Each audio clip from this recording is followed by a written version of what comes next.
popcorn and the bars back there. And thank you so much for coming out. We'll tell you more about what's going on here at the Falls Club a little bit later. We got a great evening that's okay. We got a great evening of acoustic music, ladies and gentlemen, tonight with Mr. Clive Carroll a little bit later on. And right now from Philadelphia, please welcome Bunny Barnes, ladies and gentlemen. Thank you. It's a pleasure to be here tonight and a real honor to be opening for Clive Carroll. Miles, you got that yet? I'm sorry, a little technical difficulty here. We're good? Okay.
Thank you so very much. That was Angie. That was written by Davy Graham, 1964.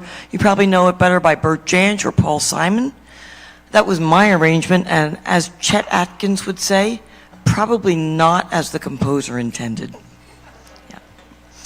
So that was off my first CD. That's out there if you're interested.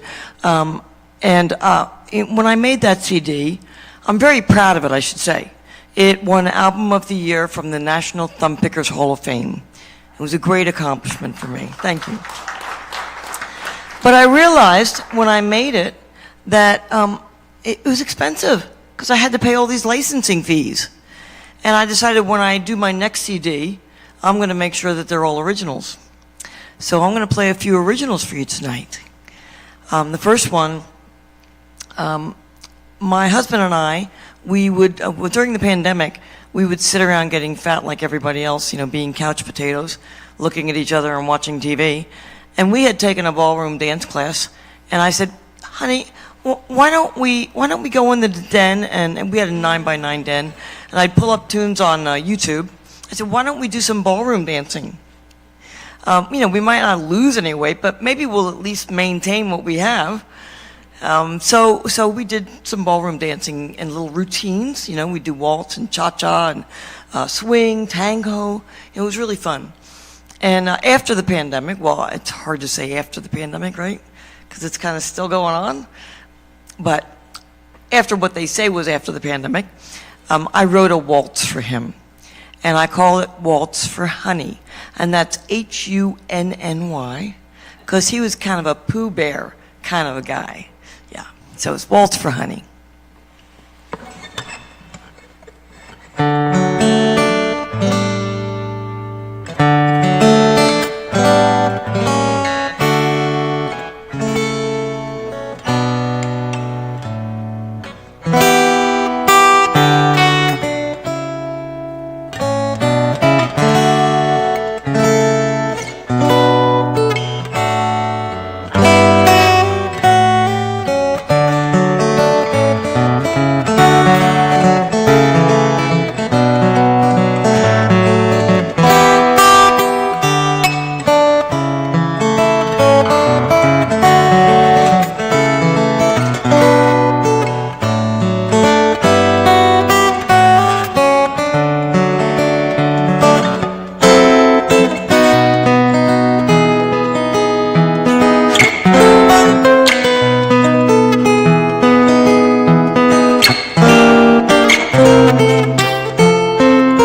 That's Waltz for Honey. I want to send that out to Chip and Annette.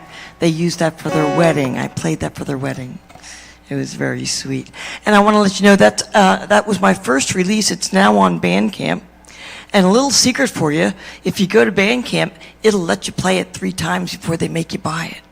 So it's on look for Bunny Barnes on Bandcamp. Waltz for Honey.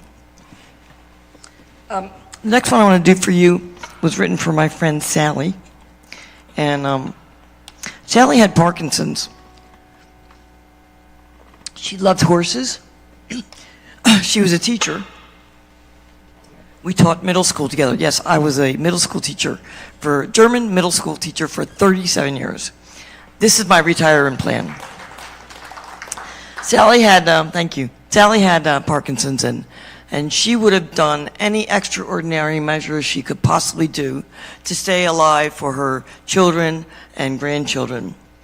And she would go from the nursing home to the hospital and up and back and over. And on my porch, I have when I retired, I bought myself a carousel rocking horse. It's a life-size carousel horse, and it's on rockers. And it was my present to myself, and Sally loved to ride it. And when I thought about her situation and picturing her on that horse, I decided that I would name this Sally's Carousel.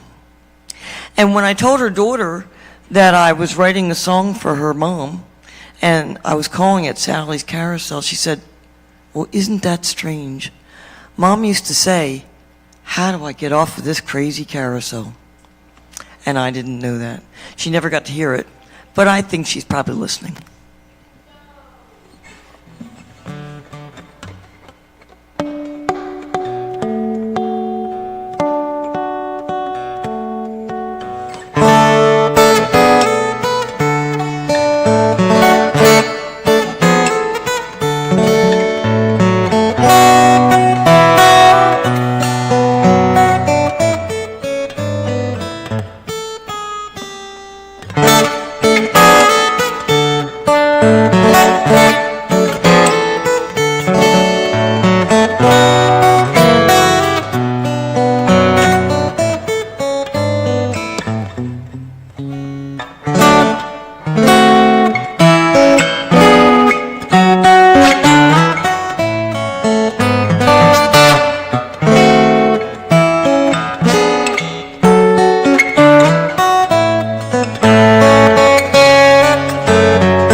Thank you so much. That's Sally's Carousel. So the next tune I want to do for you really, really means a lot to me. I started writing it when my husband was on hospice. He had a saying, Wings of Angels, Fly with Wings of Angels. Whenever I was going off to a guitar camp or convention, he would always say that to me so that I would get there safely. And he got to hear the first part of it. I played it for him the last couple weeks. And then he passed. And this July 26th will be 2 years. And then we had the service for him, and after that I wrote the second part. And I went off to Nashville to Tommy Emmanuel's camp. Do you all know who Tommy Emmanuel is? Does anybody not know who he is? Okay. If we know who Clive is, we probably know who Tommy is. Yeah, okay. So I went off to his camp, and I played it for my friend, and Jan said to me, does it have any words? I said, well, you know, my guitar sings for me. I don't really write words, but in my head, I have a first line, and it's Wings of Angels, carry me to Neverland, carry me so far away. And I said Neverland because on that CD I was talking about, I had played Never Never Land, which is the theme to Peter Pan, and I dedicated to him, my very own Peter Pan. And so I said, but Jan, I don't think it's finished yet. I think there's another section in there. And I went back to my room and I wrote a third section. Came very easily. And the next day I wrangled up Tommy and I said, hey, I got a new tune. And he said, well, let's hear it. And so I played it for him and he says to me, wow, Bunny, that doesn't sound like anything you've ever written. And I said, I know. I don't think I wrote it. I think Stephen wrote it and sent it to me. And so I was getting on the plane to come home from camp, and I was feeling very, very nervous because I couldn't call him. It was very fresh in my mind that he had just passed, and I couldn't call to hear him say Wings of Angels. And so I texted Tommy, and I said, yeah, I'm really feeling very bad. I'm nervous. And he got it, and he wrote back right away. He said, fly with Wings of Angels, Bunny. I said, thank you so much. And I was feeling a little better. And I got on the plane. And I had my iPad all queued up to play a Prime Video movie. And I sat down, I opened my iPad, and I put in my earbuds, and Never Neverland was playing. And I just thought, that must be his way of saying Wings of Angels, because he couldn't say it any other way.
Thank you.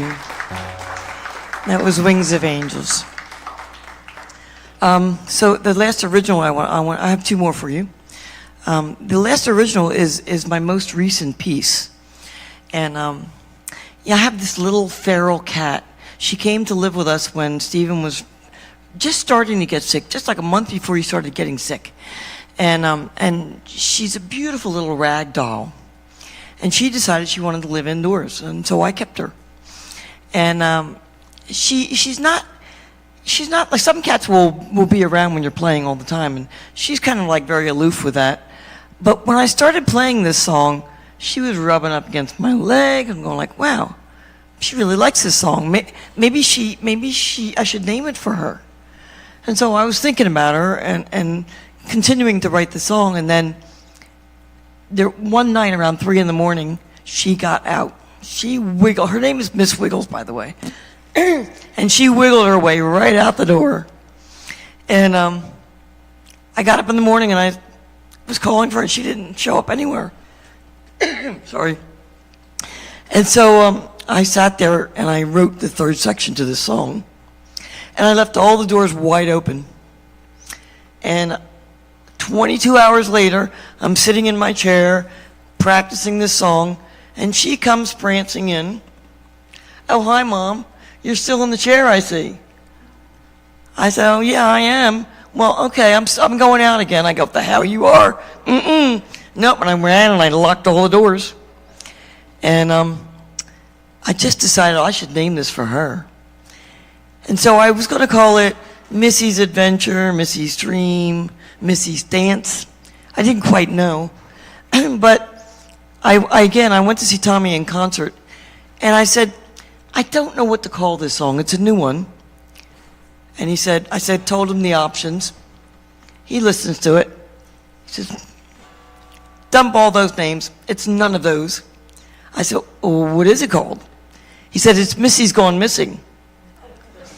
And I was shocked because he didn't even know that she had escaped. But that's what he heard, was Missy's Gone Missing. And someone else had said to me, "It sounds like she's in a French cafe, wandering around saying, 'Hello, bonjour, would you like to pet me? You may pet me if you'd like, meow meow.'" She's very aloof. But she's my little angel. So this one is called Missy's Gone Missing.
so very much.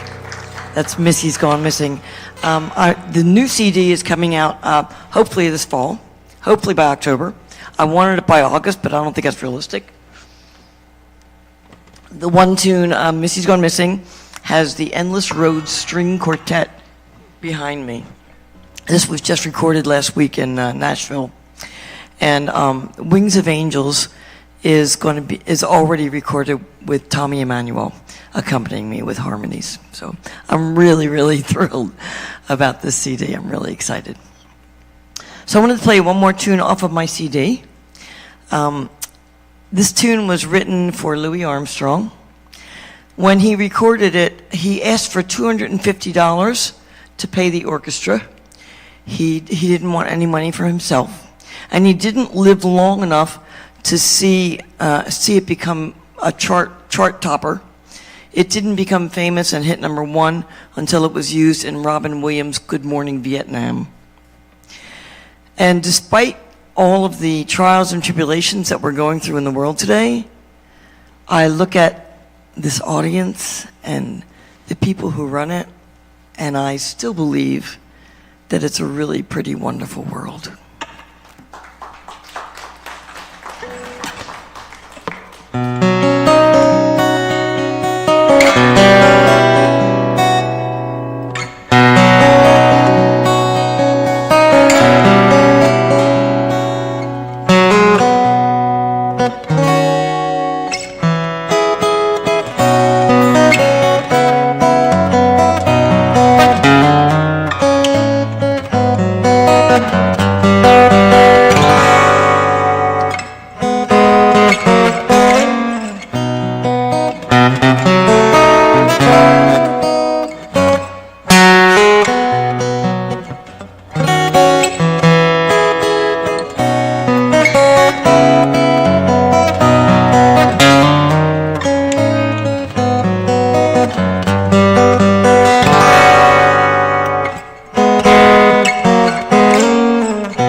Thank you so very much.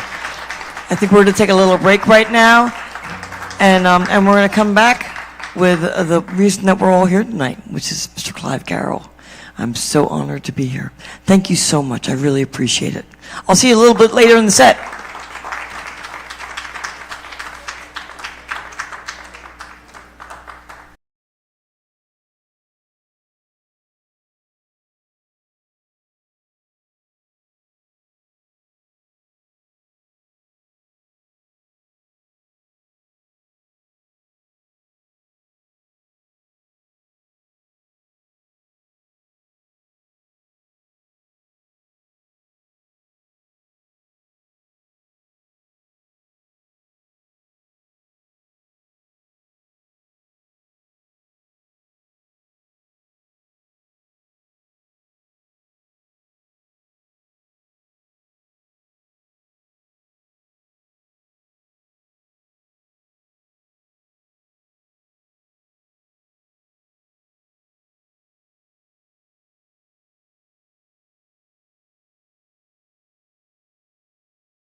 And please check our website. We got a lot of good music coming up. This Sunday we have very special Songs of Welcome, a concert for immigrants, ladies and gentlemen. It runs all day long, starts at 2 o'clock. It's over at 8 o'clock.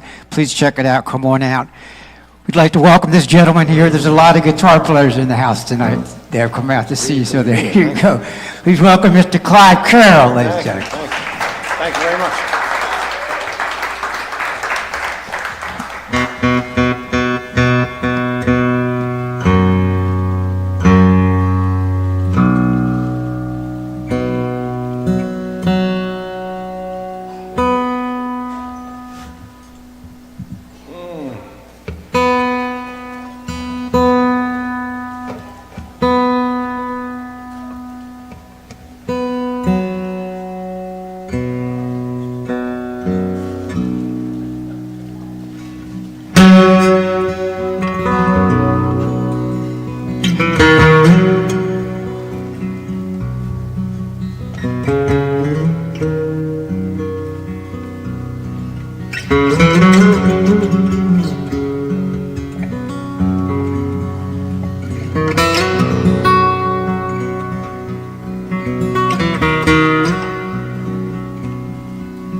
Thank you very much.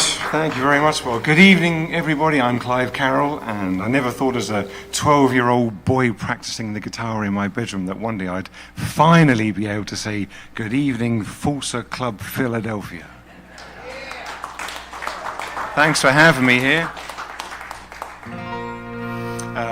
I'm playing a lot of new music tonight for you, and that was a brand new piece. It was its Philadelphia world premiere. I call that piece "Woe Boy." But next I thought it'd be a good idea to start rocking the joint with some 13th century English dance music for you. All right, naturally. So this is called "The English Dance."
Thank you.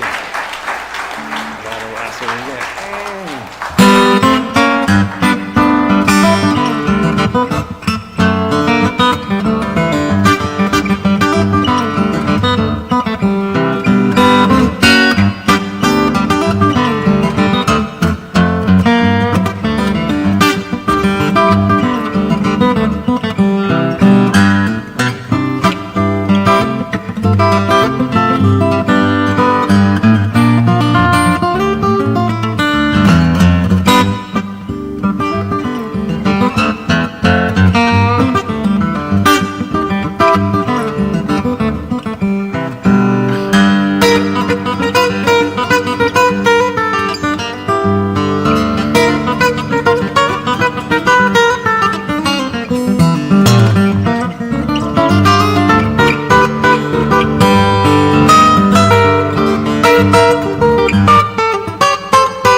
Gotcha.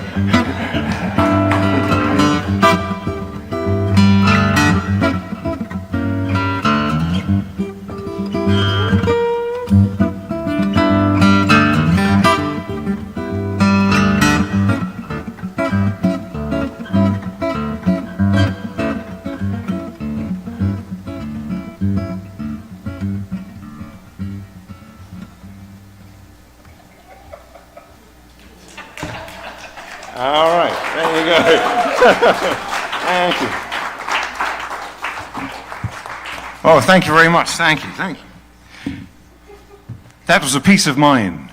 I call it the English Ramble, the Lincolnshire Ramble. There's the English dance into the Lincolnshire Ramble. I wrote it after undertaking a bit of a passion project. And what do people like to do for passion projects? Well, you know, there was a lady who just rode from California to Hawaii. And, you know, people like to swim across channels or jump out of planes with parachutes or do something really rock and roll like collect stamps. And my personal passion was to circular walk the entire coastline of Great Britain. And it's a 4,500 mile walk. And I started on the southeast side of England, headed anti-clockwise straight out of the county of Suffolk into Norfolk and around into Lincolnshire, where I wrote that piece just by singing it into the dictaphone. So I wrote it on the beaches and worked it out on the guitar afterwards. But I tried to incorporate some of the characters that I met along the way within that piece, and there are only two phrases I can think of to describe the people specifically from the Lincolnshire coastline. One is mildly unhinged, right? And the other is feral. All right? I mean, these people live on the peripheries of everybody else's lives, and I kind of like a bit of that myself, you know. Yeah, yeah. So that's how that piece came about. But since then, I started touring this year at the beginning of February, and in actual fact, it was my wife who was touring, and I was in the rather unusual position. I never realized what it was like to be the roadie, and how differently you get treated when you're not the artist specifically, right? So I'm used to just swanning into the green room and just helping myself to the tea and coffee and the cookies and everything. You don't touch that, son, you know, and don't look at that boy, you know, that's for the artist. And oh wow, all right. So it's kind of fun. And we ran all the way up from Washington, D.C. to Maine in March. So it was nice and warm, and we had a great time. We played a couple of shows together, but mostly it was her playing solo. She plays the lever harp, so that was great for her, and we got to see a lot of your country. And at the back end of March, I received a message from a mother in London. I'm English, by the way. I come from a town called Chelmsford in Essex, which is like Guitar Central. There are loads of us that came out at the same time, mostly on electric. I was the acoustic fella. All right, and but then I headed into London. I'm a session player on the London scene, so I work at places like Air Studio and Abbey Road, and I was also teaching at a little school around the corner from Abbey Road. And there was one boy I was teaching there who had an operation when he was really young, and it resulted in the doctors telling him that he should not run ever again. So he immediately joined the local rugby club and ignored that advice. But his parents did want him to sit down for a little bit, hence the guitar lessons, right? And what I didn't realize is that he took those lessons and the guitar with him, and it gave him a lot of happiness throughout his teenage years into his 20s. And because of, he couldn't concentrate so well on his schoolwork, so he ultimately dropped out of university, couldn't really hold a job down in the city, headed off to South Africa and worked on a reserve. And it wouldn't be unfair to say that he was discharged from various rehabilitation centers more than once. So he was struggling a little bit to find happiness, at least. But he finally did, and that was with his fellow soldiers in the British Army. And the reason his mother was emailing me was to tell me that, sadly, at the age of 31, he died in Kiev, in Ukraine. And could I make the funeral? And I was flying to London this April just gone. So I did attend his funeral, and the first thing that struck me was the amount of young people there, of course, several hundred people between 25 and 35, say. I was talking to the priest afterwards, and we were reflecting on the sadness and the life that he missed out on. And if you look at a headstone in a cemetery, you might see, something really tragic like, 1992 to 1997, and you work out in your head and you think that's severely tragic. But possibly, if you look at 1874 to 1975, you're thinking in your head, okay, 101. Not a bad innings, all right? And you hope that they found happiness along the way. And that's kind of what this next piece is about. But we ultimately, on that day, decided that it wasn't necessarily the numbers that meant the most on a headstone, so much as the dash in between those dates, because that is where the living is, and that's where you try and find happiness. Hence the title of this next brand new piece, that of course I hope you'll enjoy. I call this piece The Dash of Living.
Thank you very much. Thank you. Thank you.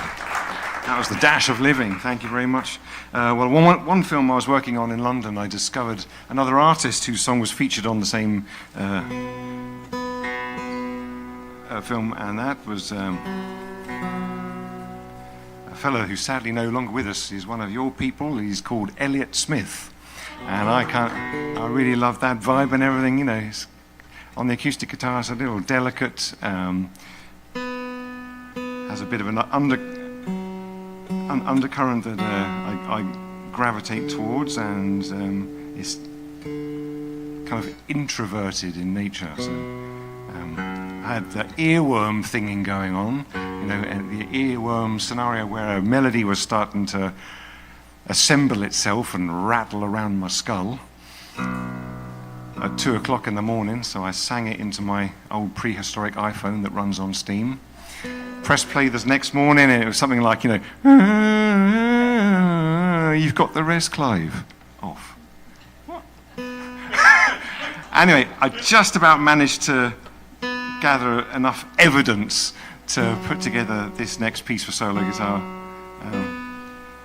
And I call it The Outsider. But just as I said, you know, there's a lot going on. You know, there's a lot of noise around us in the world, and this piece, nevertheless, is very delicately played. All right, so I hope you enjoy it, The Outsider, if you can hear it. All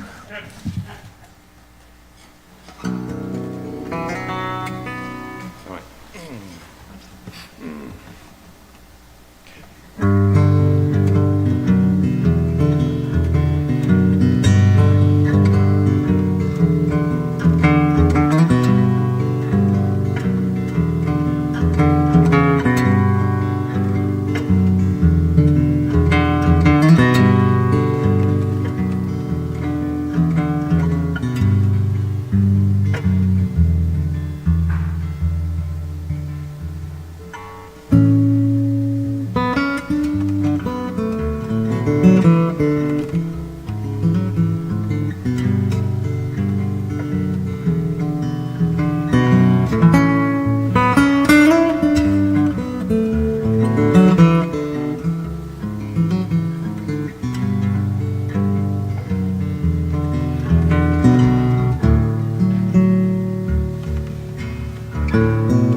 very much.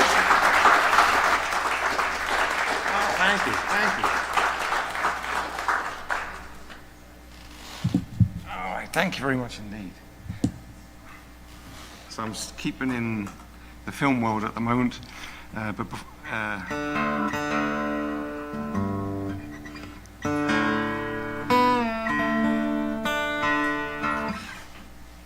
stick that there, that there, that there. To me, to you. One of those. Oh, Jesus. Who needs a cardiovascular workout when you've got a guitar concert to play? Jeez, I'm wrecked. All right then. I was working on another passion project. It wasn't any more walking. It was when I came back from that, I was interested in learning a few numbers by the iconic guitar player and musical innovator from the UK, and that is John Renbourn. He's kind of like, so if people haven't heard of him in the USA, I mean, a lot of people have, but if you haven't, then I can compare him perhaps to your grandfather of American traditional music and guitar playing, and that is Doc Watson. So John Renbourn is kind of like Doc Watson for British people, all right? And I lived with him for 2 years. He brought me to the United States for the very first time. And during the lockdowns, I thought, jeepers, I fancy learning a couple of John Renbourn numbers. Well, my curiosity took me further than that. I ended up with a 2-hour double album featuring 21 guest musicians and a medieval orchestra. So it got quite busy. And to the point where, I was recording guitar parts and traveling to lots of people because I had to. I was recording, for example, Jackie McShee, the singer from Pentangle, on one track, and then Stefan Grossman, another one, the late great Whiz Jones as well, and all sorts of medieval instruments, 7-foot recorders and medieval sack butts and shawms, and it was all great fun, and I was having a mighty fine time creating this project. I played a 40-date tour with it, 40-date sold-out tour, actually, of the UK. I brought a young guy with me who played the Burt Jansch parts. But halfway through that project, I received an email from Hollywood. And they wanted me to teach an actor how to play the banjo and play banjo parts for this film. And my guttural instinct was to say, no. But my wife reread the message, and I heard a voice on my end of the phone saying to Hollywood, yes, please. Because she knew exactly what film it was going to be, who the actor was going to be, and who he was portraying. And it was kind of fun to do, and that's how I ended up playing banjo parts for the Bob Dylan film, A Complete Unknown. I played the Pete Seeger banjo parts for that film. And, it's very kind of you. Thanks. What was really cool, if you really want to learn how to play like someone, teach it. And so I was teaching the actor how to emulate that kind of claw hammer half nylon string technique that was very special to Pete Seeger's sound, especially earlier on in his career. So you can tell he had a few classical guitar lessons, but he also did that claw hammer thing. Lesson number 1 in the world of claw hammer banjo playing is to imagine you're holding a credit card and the upper drone notes are plucked with the thumb and the rhythm and the groove and the melody is with the middle finger. But the index finger came in way too often for it to be straight claw hammer. So that's where the classical guitar lesson influence came in. Anyway, cripers, there's been a lot of name dropping all of a sudden, isn't there? So if there's one thing both Eric Clapton and Burt Jansch told me, that is that it's never a good idea to name drop. But anyway, yeah. And also, this introduction's a lot longer than the song. But it's another brand new one that I've just, straight off the drawing board. So another Philadelphia world premiere. I call this one The Outsider. No, the other one was The Outsider. I call this one The Dutchman's Pipe. All right. Which is a flower, actually. Did you know that? It's a flower that only blooms for about 15 minutes a year at about 1 or 2 o'clock in the morning. You sit there waiting for it to happen, and it finally blooms. Its petals are black. It opens, it flowers, and then the leaves fall to the ground, and it closes up, and that's it for the next year. Yeah? It's a bit like my performances in Philadelphia.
Thank you very much. Thank you.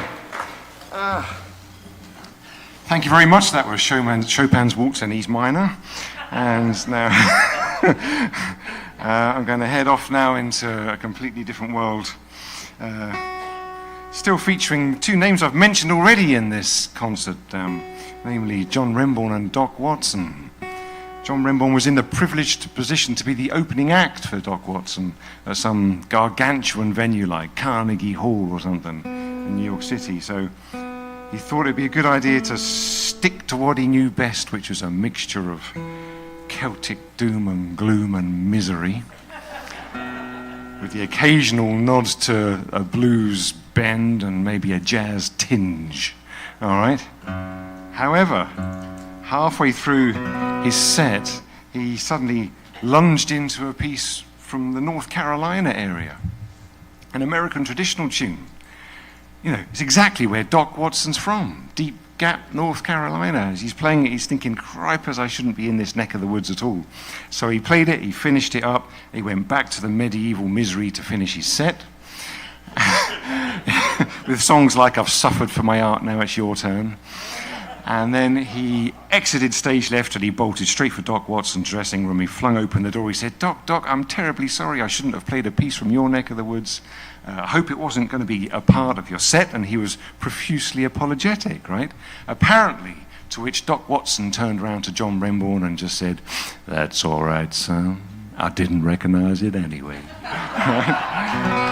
But I kind of like the way John Renbourn did it. And it's a song, it has vocals. I'm going to sing this one at you, okay? If you're not a fan of singing, don't worry, there is an end. But this is going to be fun. This is one of your songs. It's called The Young Man Who Wouldn't Hoe Corn.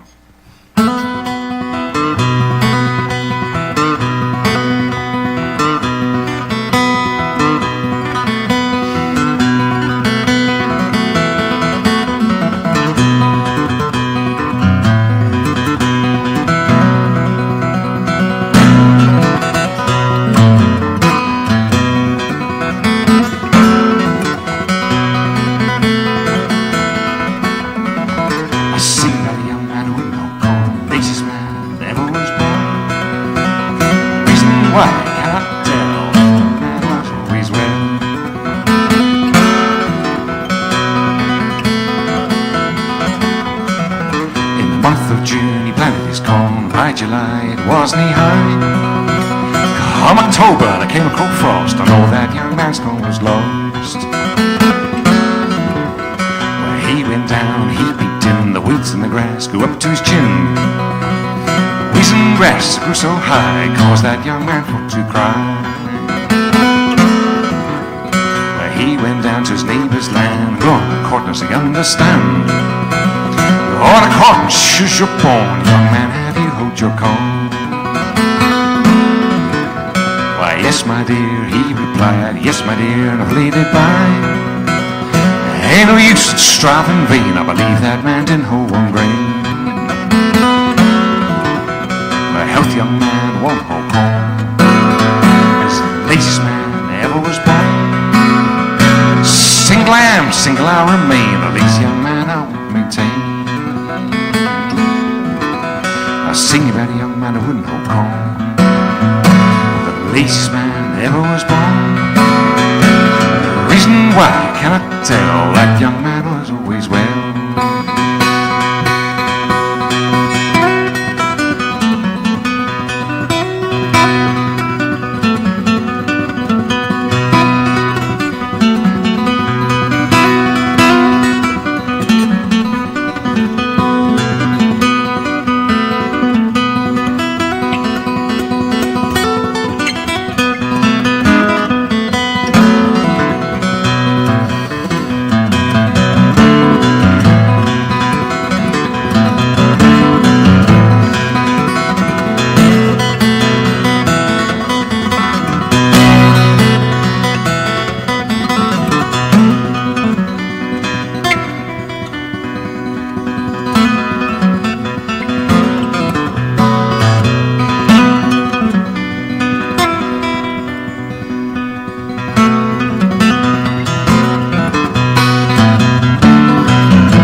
Thank you very much, sir.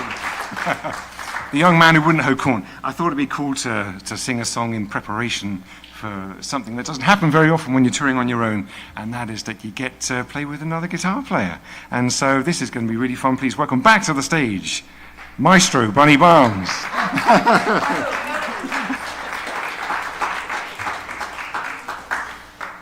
This is our first ever public rehearsal. Yes, we hum the melodies in rehearsal.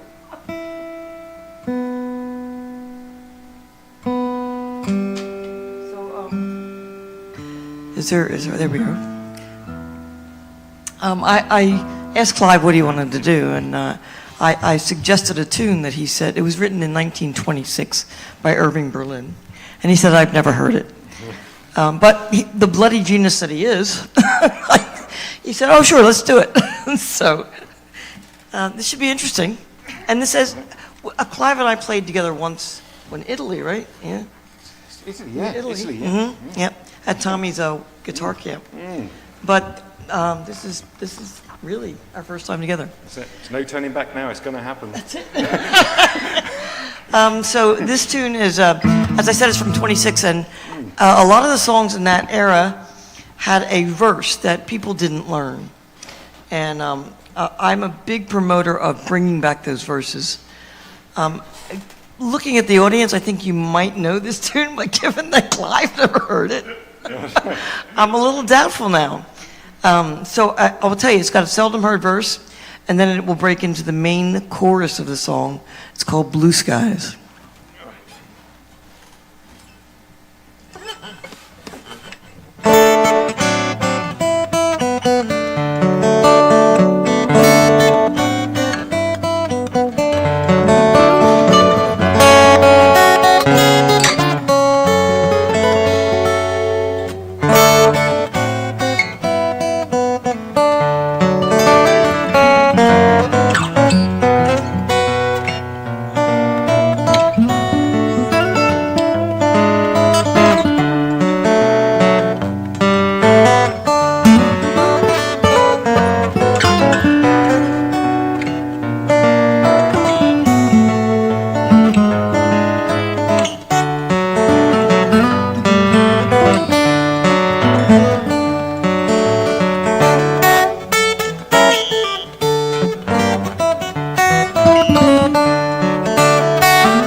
All right. Like I said, bloody genius.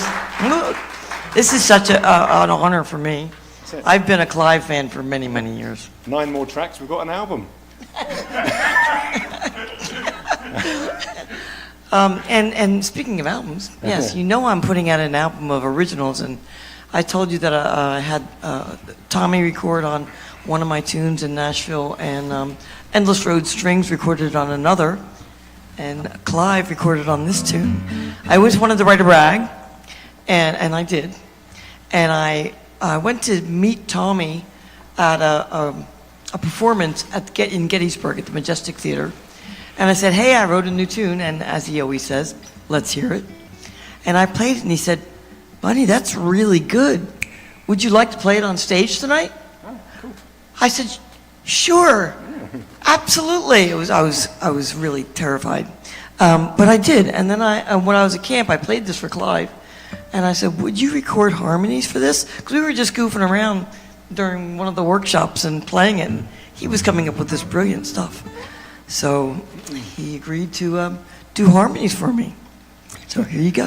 This is, again, a world Philadelphia premiere. In other words, she's telling me, don't mess it up. I hope I don't mess it up. Right, are you ready? All right.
Nice work, Bunny. That's it. Bunny Barnsley, everybody. Clive Carroll. Thanks very much for that. Thank you. Thank you. Oh, give me that.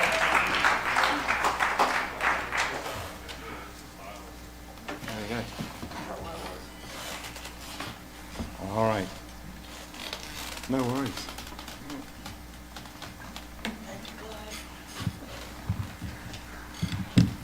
Thanks, Bunny.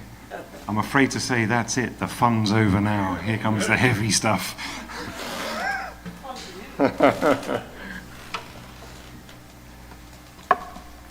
This is another one of those brand new pieces that is a real thrill to perform live.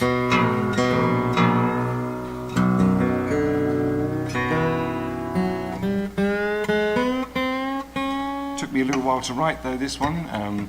There's a lot going on in it, a lot of psychological trauma. And, rather than tell you about it, you might rather have root canal surgery. So I'm just going to spare you the inner workings of it and just hopefully let the music do the talking. It was written in 3 countries, though. I started it in Austria and continued it in England and finished it up in East Tennessee, of all places. Yeah. The piece is called A Mother's Song.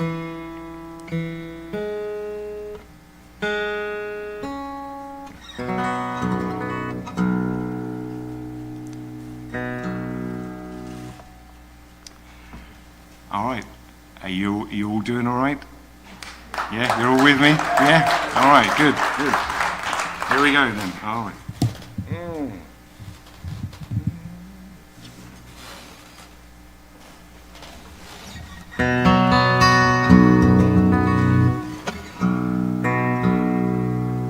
Okay.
Thank you very much indeed. I've got a couple more to play for you tonight. There's one guy that everybody looked up to in the British fingerstyle guitar world in the late 50s, early 60s. And it was so cool to hear Bunny Barnes play a piece by this fella. The piece was Angie by the great Davy Graham, whom I was fortunate enough to meet and sit down and have a chat with. That was kind of cool. But everybody looked up to him. He recorded a record called Guitar Player, and he used a Martin guitar, an American guitar, for that record. And if you're a guitar player, or even if you're not a guitar player, you will have heard of the Martin Guitar Company, right? And they...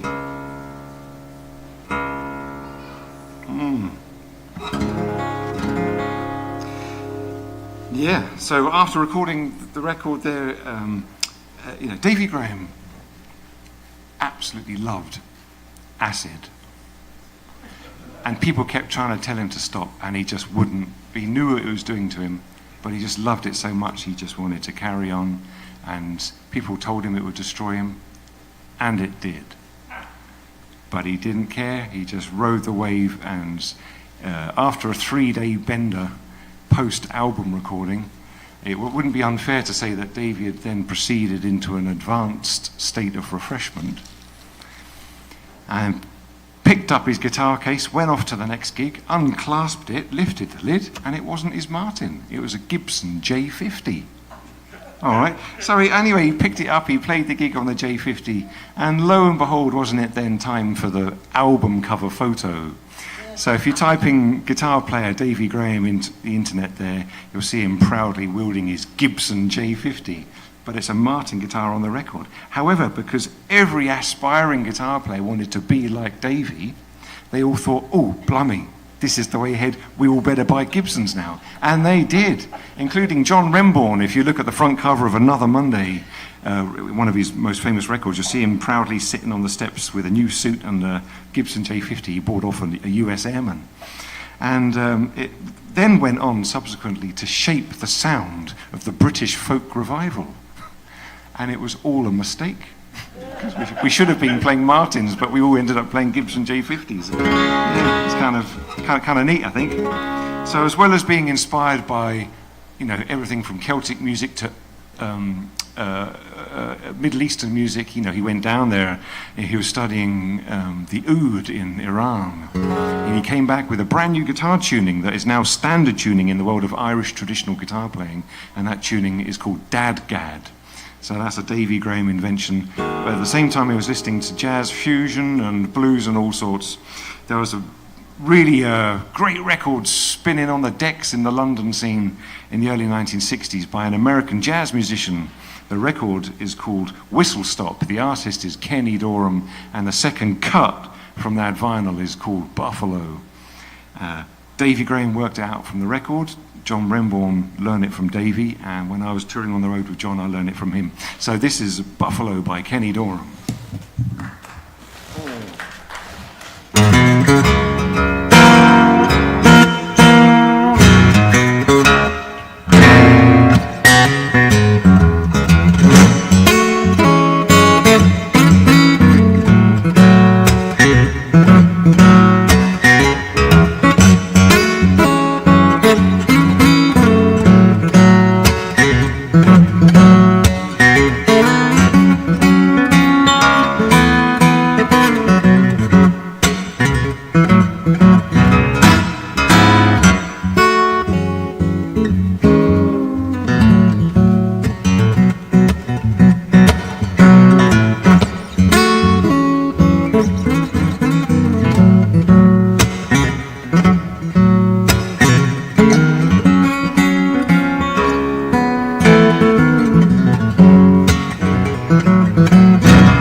Thank you.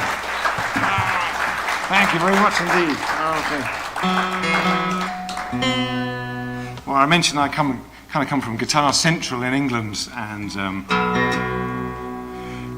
when you ask a guitar player what their influences are, you might expect to hear blues names and rock names and all that kind of stuff. But I was, my mum's from County Clare. My dad made the family band's PA system, and we toured around playing Irish and country music. So whilst my friends were listening to Bros in Erasure and Frankie Goes to Hollywood, I was listening to Lester Flight, Old Scruggs and the Foggy Mountain Boys, and the Chieftains. Where am I?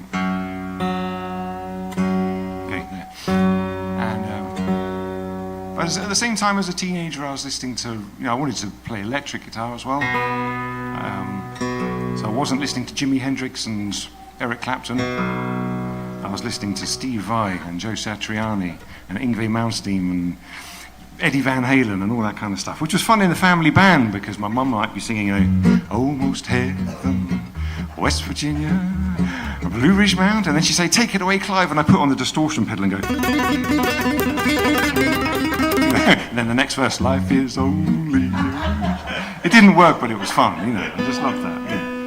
Anyway, so the point I'm trying to make is that whilst a lot of guitar players might close out the set with kind of their roots and all that kind of stuff, mine, it doesn't stem from that world. Mine stems from kind of the Irish traditional world, so I'm going to play a few pieces from my roots to close out tonight's concert here. It's been a thrill to play all the brand new stuff. I'm recording it in August in the USA, and it's going to be released in February. Of course, I'd love for you to hear the recorded versions. I've got no other way to tell you about it other than write to you. So out on the desk there, I've got a clipboard that just says name and email and Clive written at the top. If you'd like to put your name and email there, I will. There's no team here. I will write to you myself. All right, and I'll let you know that I got your message, and then in about 6 months' time, I'll let you know that it's out. Does that sound all right to you? Is that all right? Yeah, cool. All right, thanks.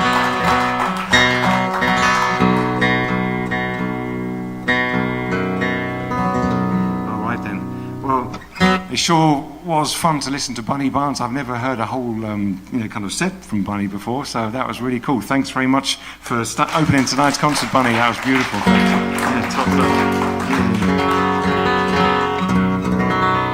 And of course, it goes without saying that the most important thanks goes to you for taking the time out to come and hear what is, for the most part, instrumental guitar music. Well done, you made it. I'd like to give a thanks to Gary. Gary's a pretty cool dude around here that introduced us earlier on, and to Barbara on the sound over there. Thanks very much for making me sound CD quality, baby. Thanks for that. All right, so this Irish set is kind of fun to play. The first bit is called O'Farrell's Welcome to Limerick, and I'm going to follow that by Paul Halfpenny, which is an Irish battle march, and I'm not quite sure what's going to happen after that. All right.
Thank you very much.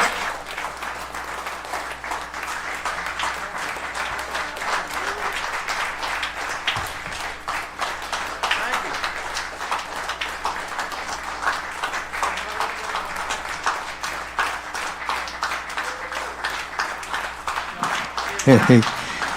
Clive Carroll, ladies and gentlemen, Clive Carroll. All right. Bunny Barnes, ladies and gentlemen, Bunny Barnes. Thank you all for coming to the Falls Club. Please check our website, see what other music's coming up. We got a lot of stuff coming up in the next several months. Thank you for coming out. Be careful on the smog out there, and do me a favor, please take some of your trash on the way out, throw it in the trash can. Help